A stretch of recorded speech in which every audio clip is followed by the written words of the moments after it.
Hello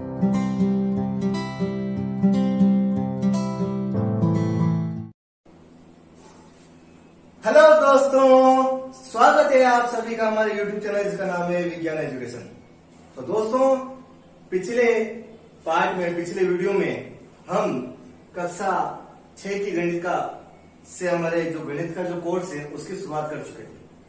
और अधिकतर मेरे मित्र जो मेरे दोस्त हैं उन्होंने ये कहा मेरे को कि आप कक्षा 6 की ये जो बेसिक चीजें क्यों लेके चल रहे हैं, थोड़ा कुछ बड़ा सिखाइए, कुछ नया कीजिए। मेरा ये है कि हमारा ये मोटिव है इसके पीछे, जो विद्यार्थी घर पे बैठे हुए हैं इस वक्त, जिनके 1.5-2 साल से स्कूल नहीं चल रहे हैं, वो कम से कम क्लास वाइज अपनी अपनी सब्जेक्ट क्लियर करते हुए चले। इसीलिए हम पहले आपको कक्षा 6 की पूरी गणित लेके हुए चलेंगे, फिर कक्षा 7 की, फिर कक्षा 8 की, फिर कक्षा 9 की, फिर ऐसे ही हम पूरा कक्षा 12 तक चलेंगे।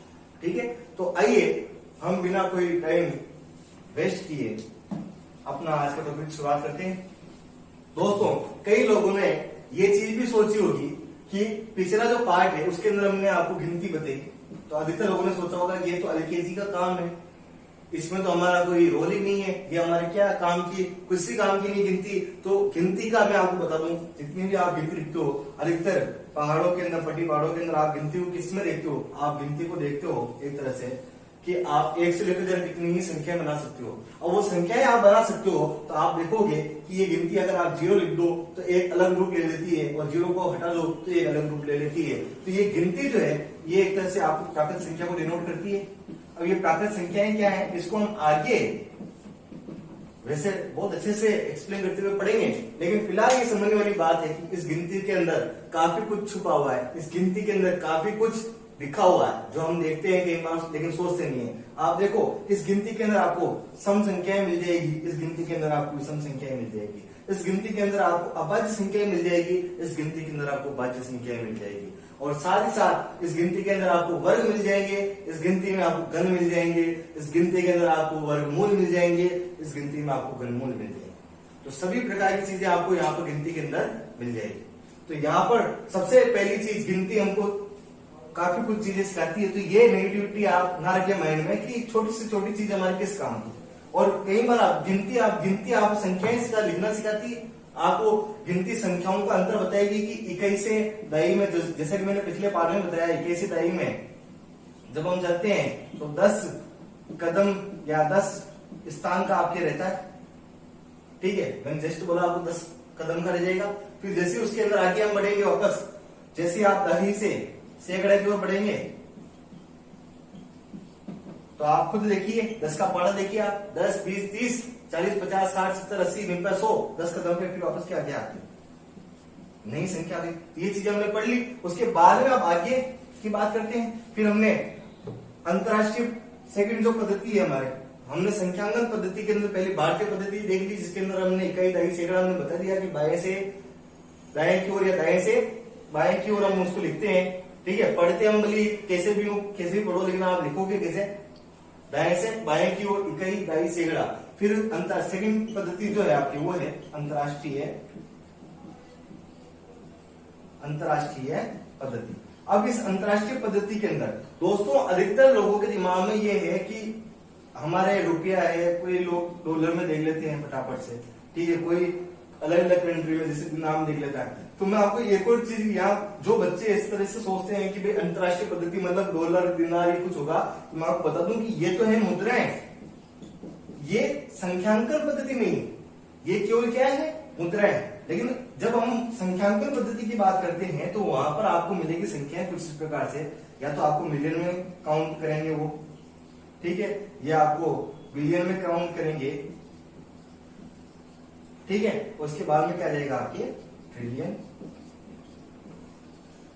इस प्रकार से आपको अलग अलग इकाइयां मिल जाएगी। जैसे 1 मिलियन के अंदर आपकी क्या हो जाता है, हिंदुस्तानी संख्या को चेंज करें हम तो 10 लाख आता है।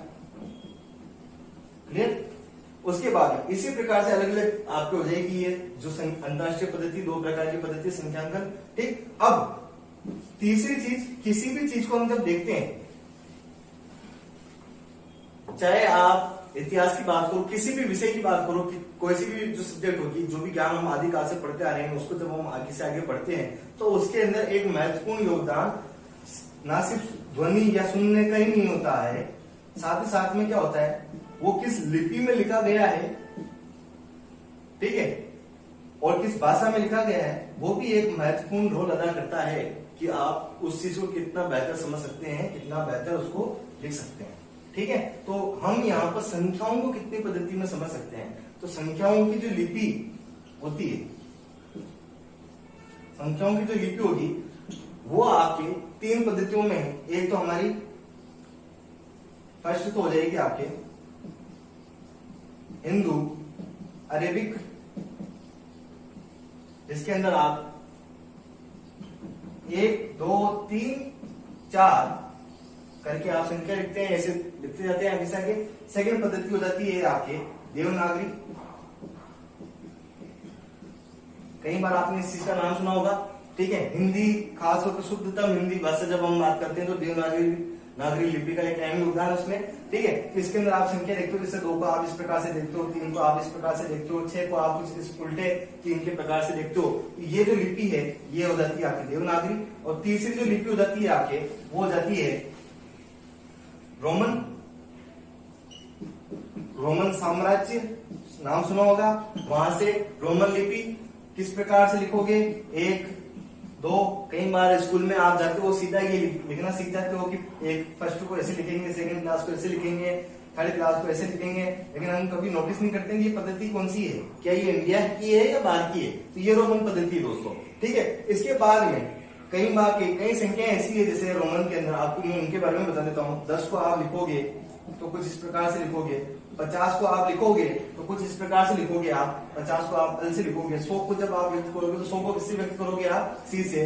500 को आप व्यक्त करोगे, 500 को किससे व्यक्त करोगे आप, डी से।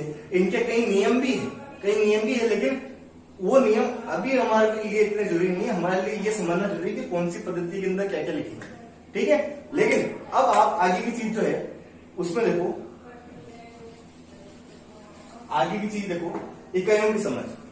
दोस्तों मैंने पिछले जब साइंस का इंट्रोडक्शन पढ़ाया था, वहां जब मैंने मैथ के बारे में बात की थी, वहां मैंने की थी कि आप जब बाजार जाओगे, कभी जाते हो तो वहां जाके बाजार में जाके आप दुकानदार को ये तो नहीं कहोगे कि 5 शक्कर दे दे, और या यूं नहीं कह सकते सीधा कि 1 किलोग्राम शक्कर दे दे, तो वो पूछेगा कितने।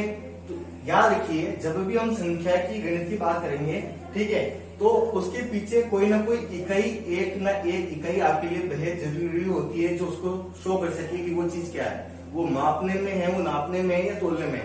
क्योंकि गणित संख्या हर जगह है, लेकिन उसका अलग अलग जगह क्या क्या उसका यूज है वो हमें देखना बहुत जरूरी है, ठीक है। तो जैसे आप देख सकते हो, दूरी का ले लीजिए, ठीक है, मापने का होता है दूरी का, तो उसमें आप देखिए 10 mm बराबर क्या होता है आपकी 1 सेंटीमीटर, 10 मिलीमीटर बराबर 1 सेंटीमीटर। फिर आपकी क्या हो जाएगा 100 सेंटीमीटर बराबर 1 मीटर। फिर उसके बाद में क्या हो जाएगा आपके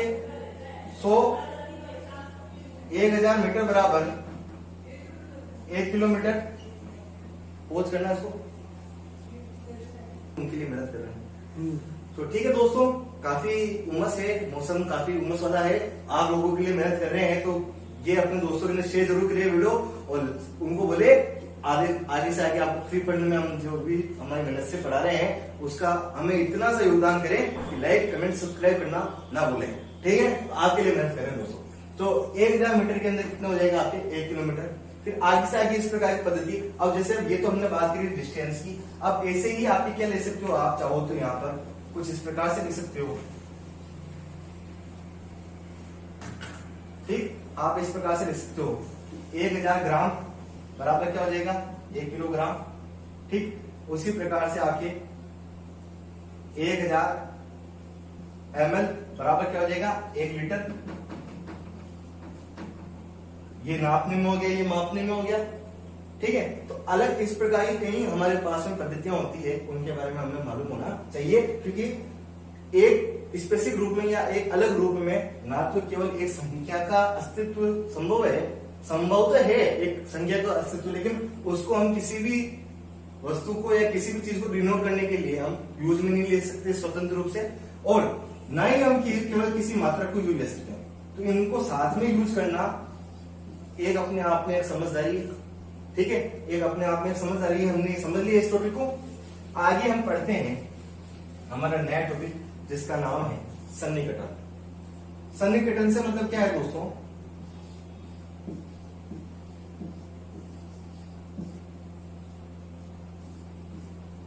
इसकी सन्निकटन से मतलब है निकटता। शुद्ध शब्द में हम इसको समझ सकते हैं निकटता, और निकटता से भी और अच्छे से इसको समझना चाहते तो लिख सकते हैं कितनी निकटता, कितनी निकटता। जैसे एक सिंपल सा एग्जांपल देता हूं मैं आपको कि मान लिया जाए 11 12, ठीक है दोस्तों। तो जैसे मान लीजिए जैसे 11 12 15 जिसमें मैंने बात करी, तो इसके अंदर हम ये कह सकते हैं कि ये जो संख्या 12 है ये 11 के 15 की तुलना में निकट है। यूं तो 12 भी ज्यादा दूर नहीं है 15 से, लेकिन निकट क्या है, किसके हैं? 11 के। तो हम ये कह सकते हैं कि ये जो संख्या 12 है ये किसका सन्निकटन है? 11। ठीक। इसके अंदर दो सन्निकटन दो प्रकार से होगा। एक तो आपके दहाई तक और एक हो जाएगा आपके सैकड़े तक। आपकी कक्षा 6 की बात करें हम, तो दहाई तक सन्निकटन के अंदर जितनी भी दहाई की संख्या है आपकी, उनके अंदर देखा जाएगा कि कौन किसके नजदीक है। ठीक। और सैकड़े की संख्याओं में जैसे आप मान लो 300 340 और एक ले लिया आपने 385, 3 संख्या ले ली। जैसी 3 संख्या ली आपने, तो यहाँ पर वापस आप सन्निकटन की बात करोगे तो आप देखोगे वापस की 340 ज्यादा किसके निकट है? 300 के। तो हम ये कह सकते हैं कि सन्निकटन इसका हो जाएगा, इसके हो जाएगा। क्लियर? यहां हमने सन्निकटन की बात कर ली। अब बेसिक इंफॉर्मेशन आगे हम इसके और पढ़े और काफी दूसरी चीजें पढ़े, उससे पहले मैं एक छोटी सी चीज बता दूं कि गणित में जैसे हमने मूल संख्याएं पढ़ी, उसी प्रकार से गणित के अंदर हमारे मूल संक्रियाएं होती हैं, जो विभिन्न प्रकार की गणित के अंदर संक्रियाओं से मतलब हुए चिन्ह जो हम डेली लाइफ के अंदर यूज करते हैं और हमारे डेली लाइफ में उनका काफी योगदान है।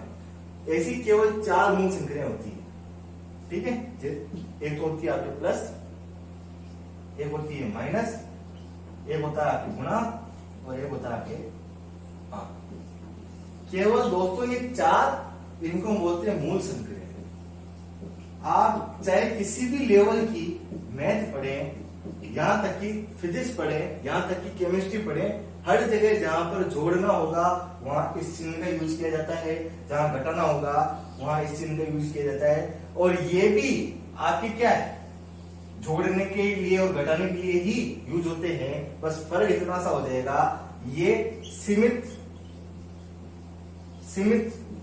क्षेत्र के लिए जोड़ने और घटाने के लिए हम प्लस माइनस का यूज करते हैं, जबकि विस्तृत यानी कि विस्तार पूर्वक जब हम किसी बड़ी जोड़ या बड़ी बाकी के बाद जब हम बात करेंगे तो वहां पर हम गुणा और भाग का बात करते हैं। ठीक है। वो ऐसे क्योंकि गुणा क्या होता है, संख्याओं को बार बार जोड़ना होता है, और भाग क्या होता है, संख्याओं को बार बार घटाना होता है, या उनमें से कुल भाग में से जो निश्चित भाग है वो होता है। ठीक है। तो ये जो मूल संख्या रहे हैं इनके बारे में हम आगे पढ़ेंगे अगले चैप्टर के अंदर, अगले अध्याय के अंदर। तब तक के लिए खुशहाल रहिए, मस्त रहिए, पढ़ते रहिए और आबाद रहिए। तब तक के लिए मुझे दीजिए धन्यवाद। फिर मिलेंगे हम अगली क्लास के अंदर। तब तक के लिए शुक्रिया, धन्यवाद।